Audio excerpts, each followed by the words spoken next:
Samedi 19 avril et là nous sommes à Elonda, à Kintele, ce jour qui marque le début du festival Rumba Jingle. Alors mesdames, messieurs, je ne ferai pas plus de commentaires. Je vous invite à rentrer dans cette salle de conférence où se passe une conférence débat avec les acteurs culturels, les musiciens, les artistes musiciens, également en présence des médias. Je n'en dirai pas plus, on va suivre le spot de notre partenaire LBA Fret et Services. Juste après, nous allons vivre l'ambiance au rythme de Rumba Jingle pour cette édition 2025. C'est parti.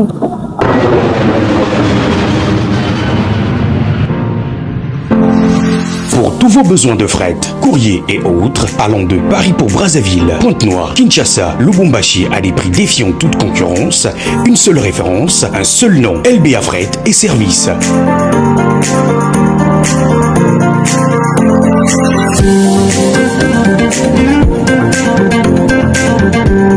LBA Fret et Services, des envois à des prix abordables de la France au Congo-Brazzaville, Congo-Kinshasa vous est facturé abordablement à 15 € le kilo pour un envoi allant d'un jour à 3 jours, 13 € le kilo pour un envoi allant de 3 jours à une semaine et 10 € le kilo pour un envoi allant d'une semaine à 10 jours pour des expéditions par palette, mais aussi 8500 francs CFA le kilo pour une expédition du Congo-Brazzaville pour la France. Et enfin, des services fret entre Brazzaville et Pointe-Noire vous est aussi offert à 2000 francs CFA pour des courriers standards, 3000 pour des courriers complexes, 1000 francs pour vos expéditions de colis. Notez bien, pour les colis avec batterie, liquide, produits chimiques et autres produits sensibles ou dangereux, veuillez nous écrire pour toute demande avec les détails de vos marchandises. Nos différentes adresses pour les dépôts et retraits de vos colis: Paris 278 rue de Rosny, 93 100 Montreuil, centre d'affaires Anas. Brazzaville, arrêt SGC, 35 rue de Saba, Mungali, entre l'avenue Matsoa et Bouitambongo. Pointe-Noire, la base référence, KKB, la ruelle de contrôle technique. LBA Fret et Services. La solution de transport. Où le terme de développement devait mieux être appliqué. C'est-à-dire que l'artiste musicien congolais s'est librement exprimé tout en apportant, au lieu d'emprunter tout ce qu'il a trouvé à l'extérieur, il s'est plutôt accommodé en essayant de faire les choses à sa manière. Ceci part d'abord de la façon dont on a joué à la guitare, et c'est donc pour moi une façon de dire que c'est un domaine important où les Congolais ont su effectivement mieux s'exprimer. Mais je voudrais rapidement revenir tout en félicitant la bravo de l'honorable Lumière d'Afrique pour l'organisation justement de ces festivals et ces différentes éditions pour réfléchir sur la rumba. Mais je suis curieux de savoir quand vous nous faites de recommandations de la deuxième édition qui devait réfléchir sur l'inscription et après, parce que je me rappelle qu'en Rwanda, on a parlé justement de la construction des écoles pour enseigner la rumba, ceci pour voir comment il faut pérenniser la rumba. Et quand je vais du côté des artistes, bien entendu représentés par M. Maïka Onan, la question sur les statuts où il faut revaloriser l'acteur, mais je pense que la question revient au même moment. Que pense l'artiste lui-même par rapport à cette question? Si je dois emprunter tout à l'heure les inquiétudes de mon aimé Mesdames Landou qui réfléchit sur les contenus de cet art, sinon cette dépravation de mœurs. Mais bon, malheureusement, l'onomatopée, quand on y arrive, c'est si je suis en train de réfléchir sur l'arrivée de cette notion de la démocratie où tout le monde veut se mettre en exergue. L'argent, il est en politique, je suis en train de voir ce qui se passe chez moi. tout le monde veut devenir populaire et l'artiste trouve une facilité à vouloir chanter, même quand il y a des insanités dedans, mais juste après il y a un nom d'un politique qui est chanté pourvu que ça passe et que le nom devienne célèbre. Tout ça, c'est des choses sur lesquelles nous devons réfléchir, mais quant à la au statut de l'artiste, je voudrais bien faire une idée de ce que pense du contenu de ces statuts de l'artiste pour essayer d'améliorer, parce que même quand lorsqu'on réfléchit sur la promotion d'Aruba, je suis encore en train de réfléchir sur ce qui a existé, par exemple, avec l'idée de l'Union africaine à vouloir créer le festival panafricain de musique. C'était justement dans le sens à vouloir vulgariser la rumba. Mais qu'en faisons exactement, je trouve qu'il y a à boire et à manger. Je pense que je trouverai quand même quelques échos en termes de réponses pour essayer de faire avancer la réflexion. Merci. Par la musique, déjà approfondi mon anglais, ce qui a permis de complexer un petit affaire compris. Je ne sais pas si c'était en 97, après, en tout cas après les guerres, avec comme manager l'honorable Ferion, ils étaient à Wendy. Vers nous étions partis là-bas. On était un peu énervés avec ce que les centres musicaux avaient pu accomplir dans le temps.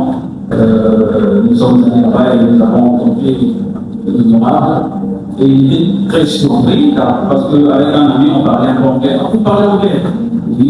J'avais déjà voyagé? Non, on a appris ici. C'est par la musique qu'on a appris avant, c'est intéressant. Et on adore la musique.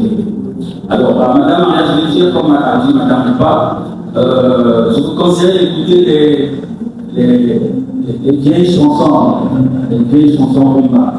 Là où vous aurez la profondeur de la langue. Et puis, il y aura moins de mabanga comme sécurité. Je viens un autre ancien Cameroun. J'apprécie vraiment votre démarche parce que, si je ne me trompe pas, vous avez dit que vous êtes à l'assassin. Vous n'avez pas fermé ou tourné le dos au pays, vous êtes revenu pour essayer d'amener tout le monde à pouvoir bénéficier de ce qui est très important pour un artiste, notamment les droits d'auteur.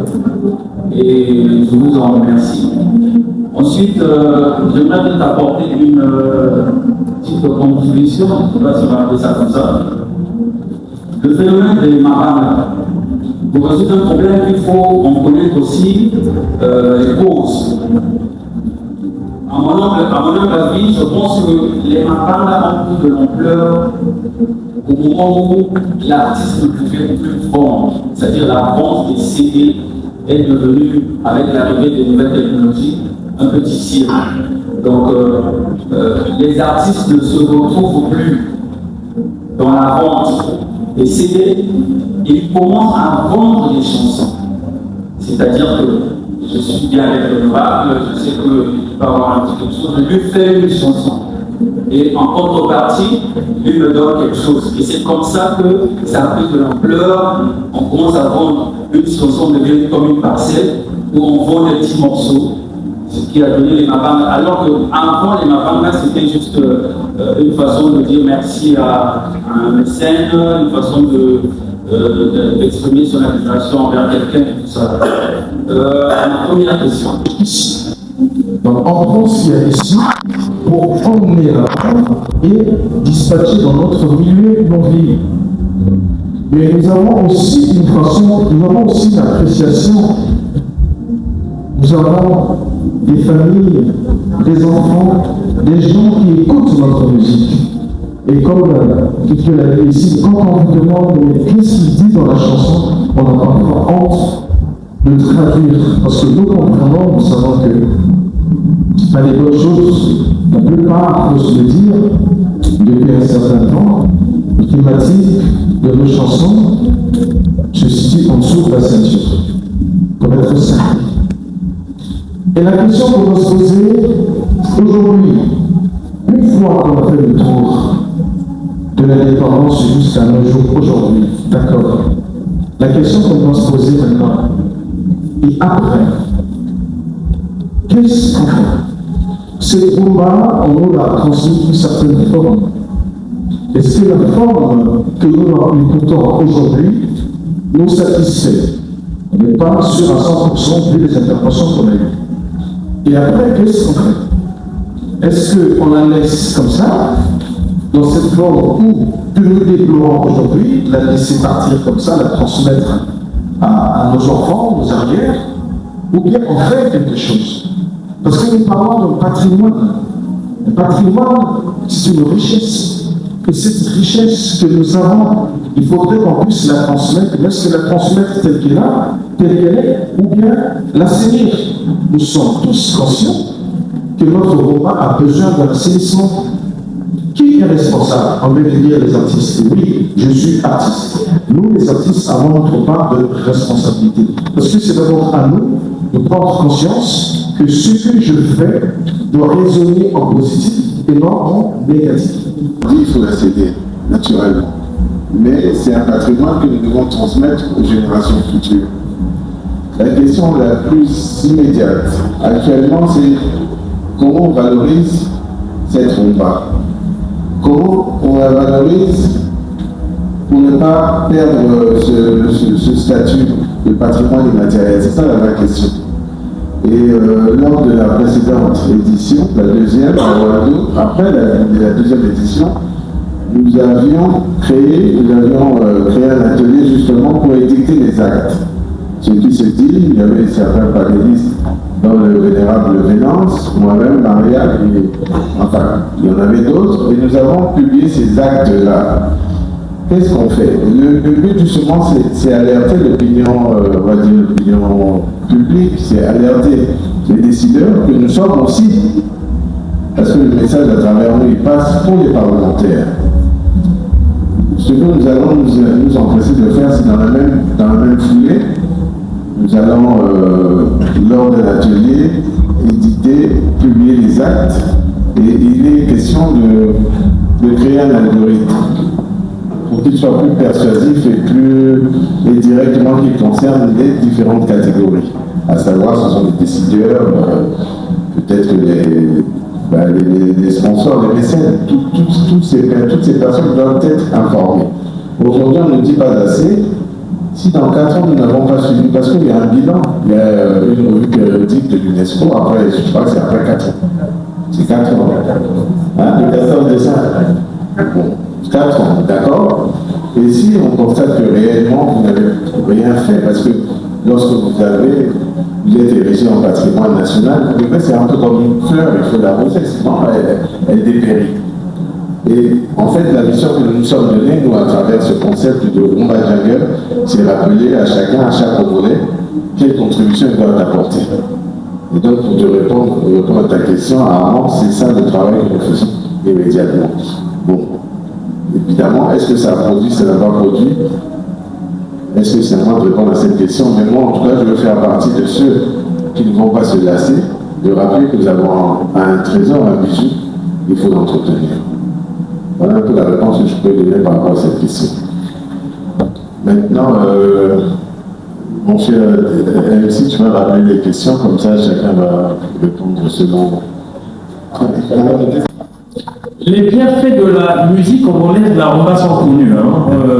Dernièrement, dans le cadre du FESPAM, j'ai fait un plaidoyer sur l'insertion de la rumba congolaise dans le système éducatif en tant qu'outil didactique, c'est-à-dire élément à partir duquel on peut transmettre des connaissances sur le plan didactique et pédagogique. Je montrais même que, il y a 3 ans, avec des collègues, nous avons publié un ouvrage aux éditions de l'Harmattan sur le coupé décalé congolais. Et nous avons notamment insisté sur la présence des obscénités dans la musique congolaise. Alors, la première chose à dire, c'est que les obscénités dans le langage, en fait, dans la société quelle qu'elle soit, notamment dans le cadre de la société congolaise, c'est un langage social. Et donc, si on ne commence pas par psychanalyser le sens profond de ce langage, on va simplement s'attaquer aux conséquences, alors que ces conséquences-là ne sont qu'une simple manifestation des causes qui sont véritablement profondes. Alors moi, je sais que les gens ne seront pas d'accord avec moi, mais moi je parle en tant que scientifique. Je pense qu'on ne peut pas, de manière martiale et radicale, interdire quoi que ce soit, mais on peut simplement limiter les cercles de diffusion de certaines musiques. Parce qu'aujourd'hui, la musique a aussi des fonctions thérapeutiques. Il y a des chansons qui ont la même portée médicale ou médicinale que les anxiolytiques ou même des antidépresseurs. Vous avez des problèmes d'insomnie, vous écoutez une chanson, vous dormez comme si vous avez pris des médicaments. Alors, à partir de la fonction thérapeutique de la musique, je pense qu'on peut pousser la réflexion très loin, peut-être pour développer ce qu'on pourrait appeler la rumba sexy, qui peut aussi régler des problèmes liés à l'impuissance sexuelle. C'est possible. Maintenant, le problème qui se pose, c'est au niveau du périmètre de diffusion de ces chansons qui peuvent heurter les mœurs. Alors en ce moment-là, on le voit par exemple dans les médias, on peut dire que telle chanson ne peut pas passer avant 21h ou 22h. Parce que dire que les artistes ne doivent plus s'exprimer en toute liberté, moi je pense que ça c'est quand même un hic. Vous voyagez à travers le monde, mais Picasso a peint des femmes nues. Mais ça n'a pas empêché le développement de l'Occident. Donc moi je me dis, les obscénités c'est une chose, mais le périmètre de diffusion des obscénités en est une autre. Donc il faut laisser aux artistes la latitude de s'exprimer. La société n'a qu'à produire des cadres normatifs qui permettent de préserver les mœurs. Et pour terminer, je pense que si la société étaient les deux pieds sur terre. Parce que les artistes qui disent des insanités, mais ils sortent des familles. Ils ne tombent pas du ciel.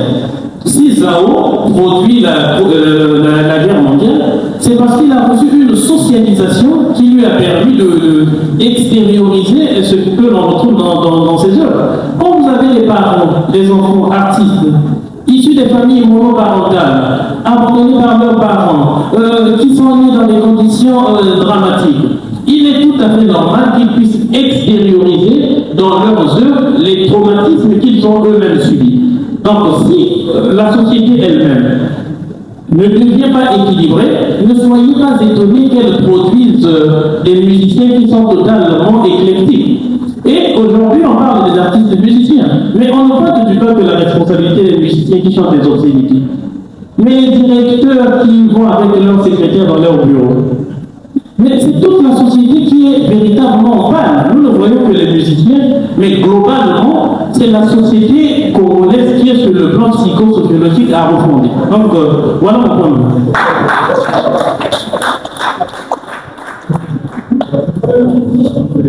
Mais ce qui se passe dans les bureaux, c'est la société. Mais nous parlons de l'éducation. La chanson éduque, mon frère. La chanson doit éduquer. Mais la chanson ne doit pas montrer ce qu'il y a en bas de ma culotte ou en bas de sa culotte. Moi, j'ai vu une danseuse avec son minou dehors. J'ai vu la danseuse avec son minou dehors. Va montrer ça, tes parents. Moi, je suis officier, j'ai ma mère, j'ai mon père. Pourquoi vous voulez montrer ça aux autres enfants?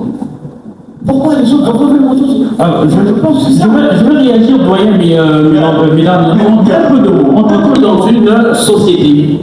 Il est sur bien de points également l'archétype et la représentation de ce qu'est sa société.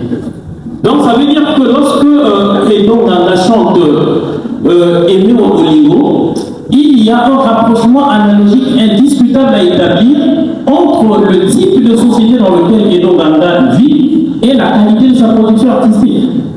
C'est ça le principe. Non, naturel, vous savez, doyen. Alors, c'est la vie de véhicule à ça. Non, je ne pose pas le problème sur ce principe-là. Parce que le débat, c'est sur la véhicule là. Le débat cette fois-ci. Oui. Madame avait posé la question de savoir si la musique religieuse, musicien, voilà, la musique reste musique. Il n'y a aucune école de musique où on apprend la musique religieuse. Le côté religieux vient de la partie textuelle, donc des lyriques, des textes. Quand un Kofi chante, par exemple, Dieu voit tout. Est-ce qu'on dit que c'est la rumba ou c'est la musique religieuse? La musique reste la musique. On en fait ce qu'on veut. Moi, si je suis musicien et je suis chrétien en même temps, parce que j'entends parler de musique chrétienne. Il n'existe pas de musique chrétienne, il existe des chrétiens qui sont musiciens. Donc, s'ils utilisent la musique pour véhiculer le message de leur foi et que cela accroche, ça peut être que positif pour la musique. Je ne pense pas que la musique dite religieuse entre en opposition avec la rumba congolaise. Elle fait partie de la musique. Je ne sais pas si j'ai répondu à votre question. Il y a une autre question qui est venue, qui parlait du statut. Non, vous avez vous-même soulevé le problème du statut du musicien. Madame de ces deux pays. Et dans la salle, je pense qu'il y a un conseiller du ministre de la RDC qui est là. Il peut aussi se rapprocher de ceux de Brazzaville pour prendre les textes. C'est toujours bien de regarder. Parce que même ici au Congo, lorsqu'on met en place des textes, on prend dans la sous-région, le Tchad, qu'est-ce qu'ils ont dit par rapport à ça, le Burundi et tout. Question de comparer. Et musique chrétienne, musique religieuse, musique militante, moi j'ai toujours dit, il y a les musiques. C'est-à-dire, le même Kabako qui a chanté PCP, Parti congolais du travail, il a chanté Maman Francis. Les deux chansons sont des chefs-d'œuvre dans les deux domaines. Pour celui qui est dans un parti, cette chanson-là fait partie des merveilles. Pour celui qui est de l'autre côté, donc on ne peut pas séparer, même dans la musique religieuse, dans les églises, il y a la rumba. Quand vous avez un mariage chrétien, quand on vous chante Yesu Azali Awa, Yesu Azali Awa, en fait, c'est de la rumba. Les gens dansent aussi des nombrils collés, comme je disais tout à l'heure. Et pour terminer, je vais faire une suggestion. C'est vrai que je n'ai pas assisté aux deux premières éditions du festival. Je vais faire une suggestion à l'honorable Ferreira. Je ne savais pas qu'on pouvait perdre le statut de patrimoine. Là, je pensais que c'était jusqu'à ce que la mort nous sépare. Voilà. Donc, si possible, dans les suggestions de cette édition, qu'on mette la création d'une maison de la rumba. Je pense que pour une maison de la rumba, on n'a pas besoin d'attendre l'État. S'il y a des opérateurs économiques, il y a quelqu'un qui a 1 franc, 2 francs des moyens, il peut se dire, je crée une maison de la rumba. Pour ceux qui ont été à Cuba, moi j'ai été à la Casa de la musique, par exemple. Une photo de famille avec les photographes.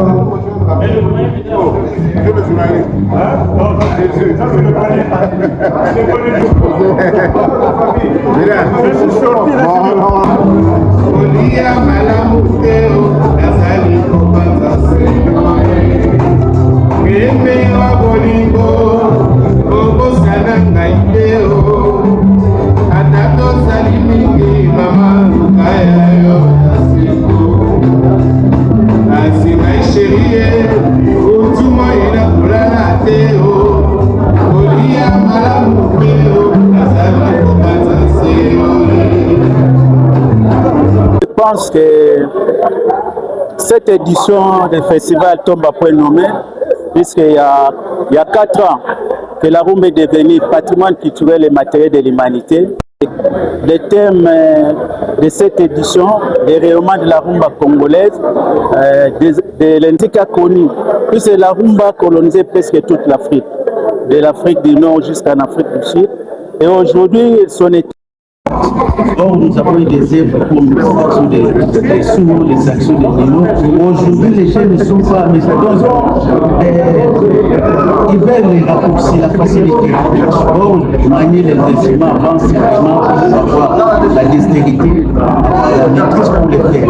Mais ce n'est pas tard. Nous allons proposer des masterclass. C'est pourquoi il y a une chance de nous avons un projet de faire la maison de la c'est de la relation.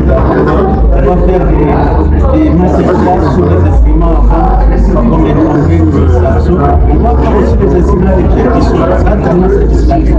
Et si vous connaissez pas clave, c'est un instrument majeur. Des voix il y a les maracas qui sont et même il y a les tam-tams, la percussion. Après, donc, aujourd'hui, on a cette batterie. Et ce sont des instruments qui parlent donc à travers les ateliers, à travers les masterclass. On va former les jeunes gens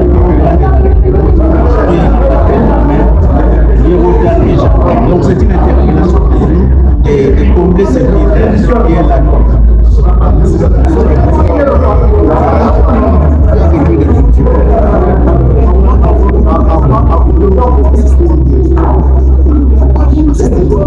C'était un moment très agréable entre on va dire congolais. C'est bien congolais, c'est les congolais. C'est la politique démocratique et suivie. Pour rappeler que nous avons un patrimoine commun qui s'appelle la RIPA, qui est un patrimoine identitaire et que désormais nous devons protéger, le sauvegarder, le valoriser. Donc en fait, dans le cadre de l'institution depuis la troisième année, nous avons été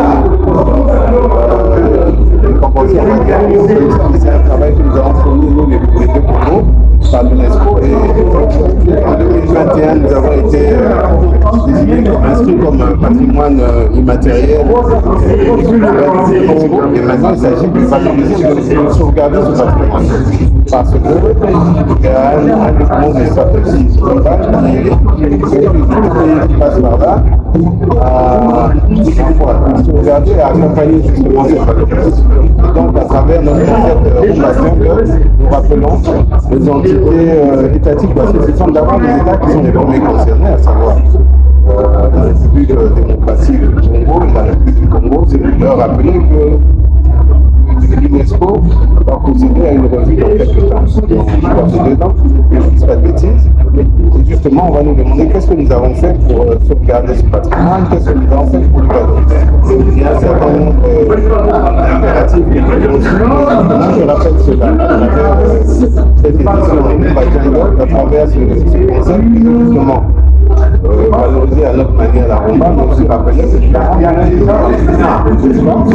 à l'heure, nous avons échangé avec cette panoplie des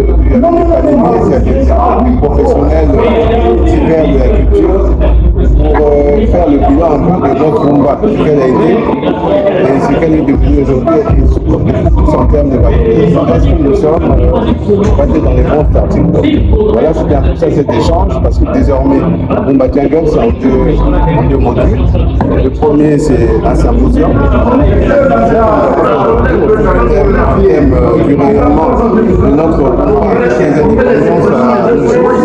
demain, ce sera la partie festive. Nous avons convié certains artistes qui vont se tenir à Gauche demain pour dire l'esplanade de Télésie.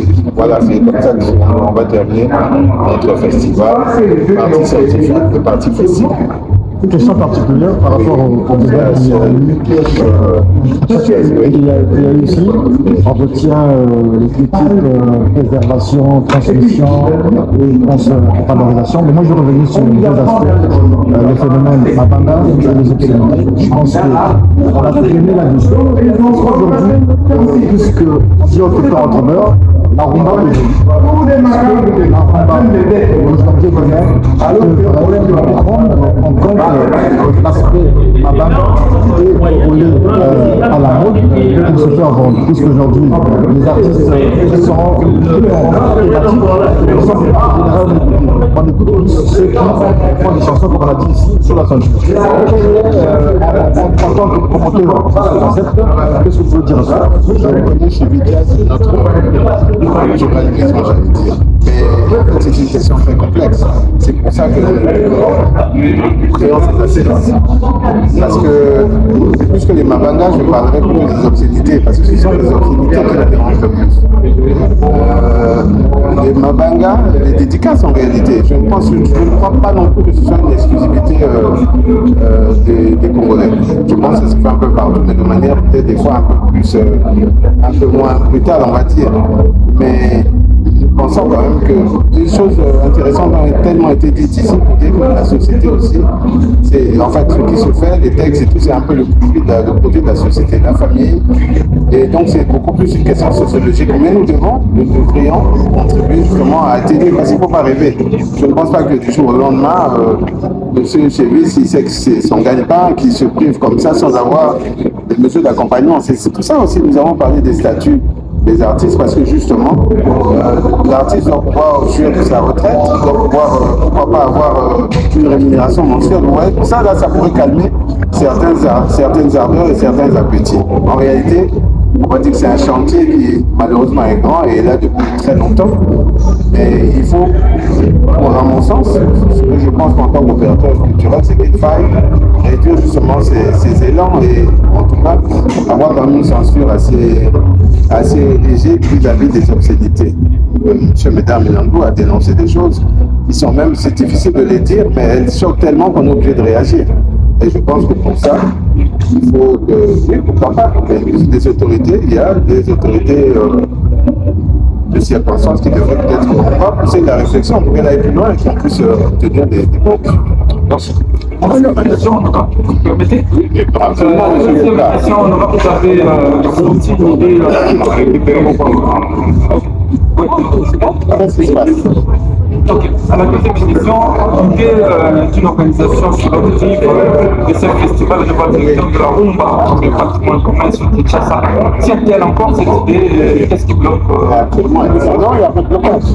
Tout simplement, vous savez, c'est des questions souvent de logistique, d'infrastructure, et pourquoi pas je suis partant. Souvent, il faudrait que les partenaires soient en mesure de réagir, parce que ici, vous avez l'Union d'Afrique, les peut-être pas encore une autre union. Ça c'est un bon projet.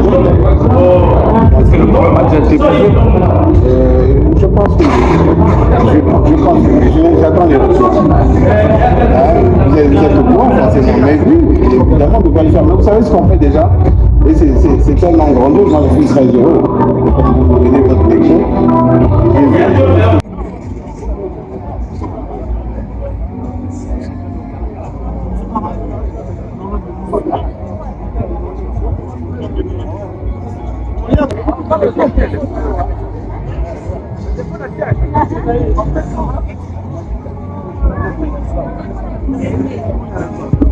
Voilà, vous avez vu de vous-même, de vos propres yeux, comment s'est passé, comment s'est déroulé cette conférence débat. Je vais dire un grand merci à celui qui est derrière la caméra. Lui, on l'appelle Junior Métallique, l'homme des deux rives.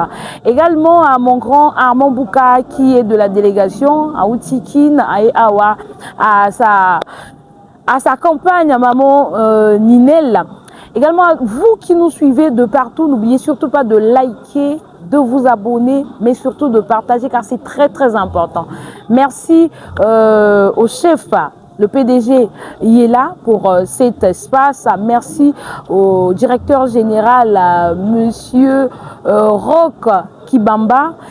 Également, merci à Ridel Oxy. Merci à toutes les personnes qui suivent cette émission. Je suis la vôtre Exodia, la sublime d'or à la Poutine.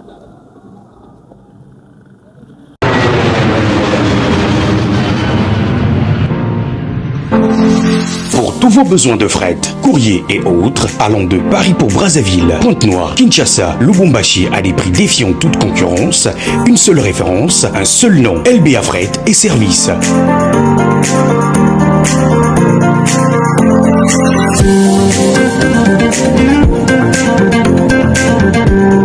LBA Fret et Services, des envois à des prix abordables de la France au Congo-Brazzaville, Congo-Kinshasa vous est facturé abordablement à 15 € le kilo pour un envoi allant d'un jour à 3 jours, 13 € le kilo pour un envoi allant de 3 jours à une semaine et 10 € le kilo pour un envoi allant d'une semaine à 10 jours pour des expéditions par palette, mais aussi 8500 francs CFA le kilo pour une expédition du Congo-Brazzaville pour la France. Et enfin, des services fret entre Brazzaville et Pointe-Noire vous êtes aussi offerts à 2000 francs CFA pour des courriers standards, 3000 pour des courriers complexes, 1000 francs pour vos expéditions de colis.